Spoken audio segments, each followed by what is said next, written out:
This is a 190 Q&A practice test.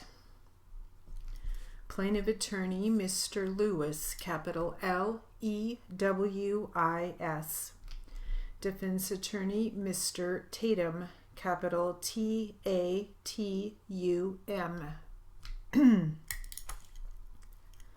we'll start with defense attorney. Ready? Here we go. And this is a garage. Let's go to the garage floor for a minute where you said you had a faint reaction in this little area, 3x4 area, right?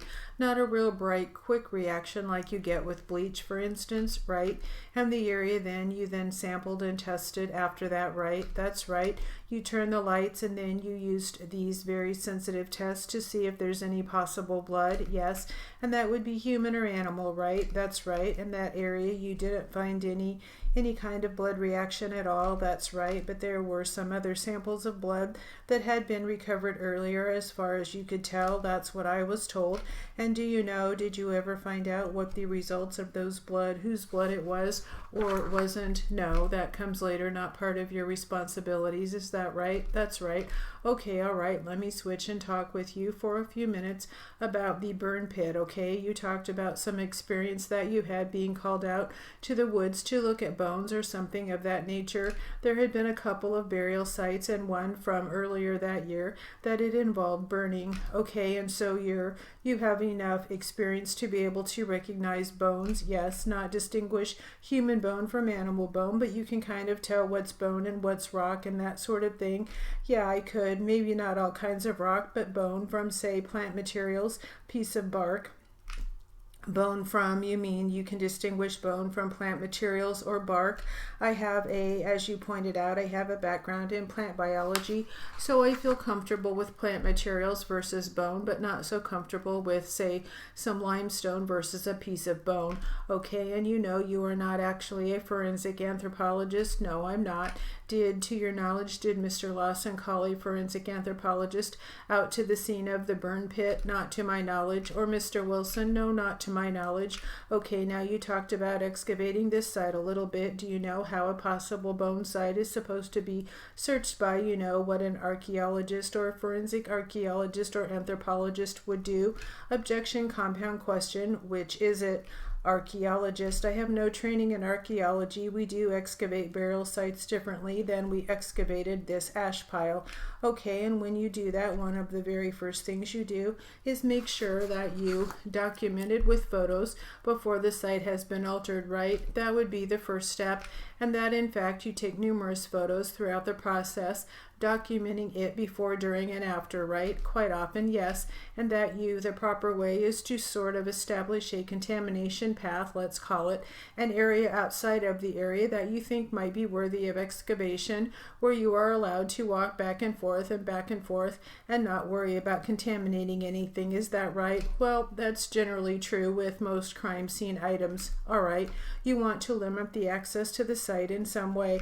Okay, but when it comes to excavating one of these sites where there might be a burial site, for instance, yes, you divide it up into either with string or something. You would have 4 posts outlining the area with strings and then dividing it up into various squares or quadrants. Are you familiar with that? I'm familiar with that. In my little knowledge of archaeology, I have seen that done. I have worked with forensic anthropologists at burial sites and they have not done that. All right, but one of the things when you do that is you work from the outside in. In other words, from where the outer edge is, where your path is, you work your way the outer edges first and then you work your way into the center so that you can do the entire area.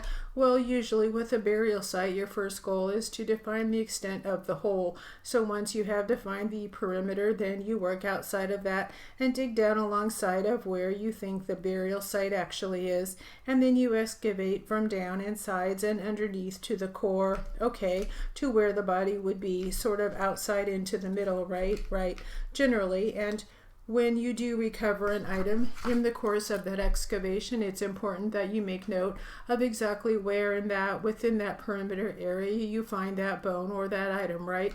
In my past experience, we would, if the body is intact, we would locate where the head is. where the shoulders, the joint, and the hands would be, where the hips are, the knees, and the feet, just to give the orientation of the body in the grave. Okay, now at this site, you didn't have a perimeter with a containment path around it, right? I mean, it was being worked on by the time you got there, right?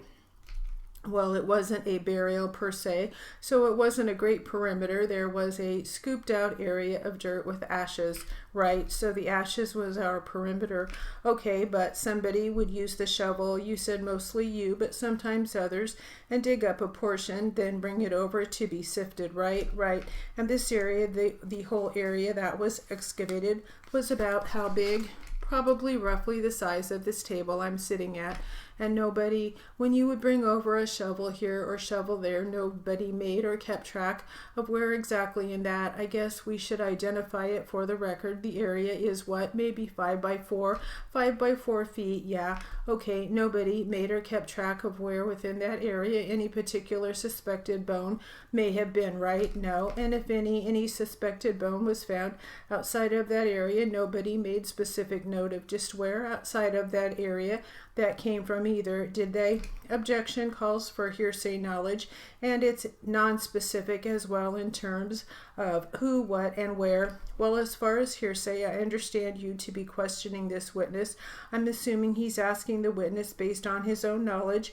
What was the remainder of your objection? It's non-specific in terms of what was found, where, when, by whom. If he's asking the witness what he may have done and what he may have documented, that's certainly appropriate. But what anyone else may have found, done, or documented is, I will ask you to rephrase the question for clarification.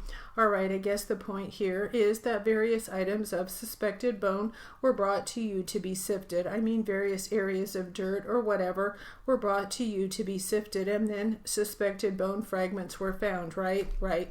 But to your knowledge, neither you nor anyone else would specifically identify where in this area that piece of bone came from. No, everything that was collected in this area was placed together in a box. This area being that 4 by 5 feet, 4 by 5 foot ash pile was placed together in a box just as we had done with the burn barrels.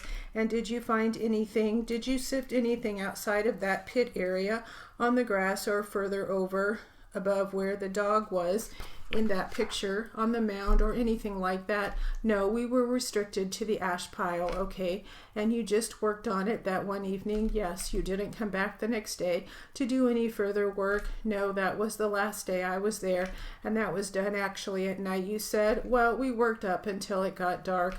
Was it daylight when you got there? It was approximately from 3 p.m. to 5 p.m. Okay, so it was daylight for part of it, and then you kept working until it got too dark, and you went walking around during your how many days was it there? 3 days, 4 days, Saturday, and came back for Sunday, Monday, Tuesday. Okay, so during your 4 days there, you walked around different areas and looked at different buildings on the 40-acre property, right? Yes, testified to that. Did Mr. Lawson or Mr. Wilson ever escort you to a aluminum smelter on the property? No, you never saw the smelter on the property at all, did you? No, I didn't. And you are the one who has the experience finding bones, right? I have some, yes. So if somebody had brought you over to the smelter, you would have been able to look around? Yes.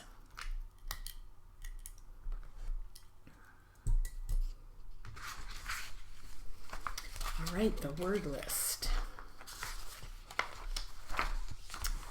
Very short word list.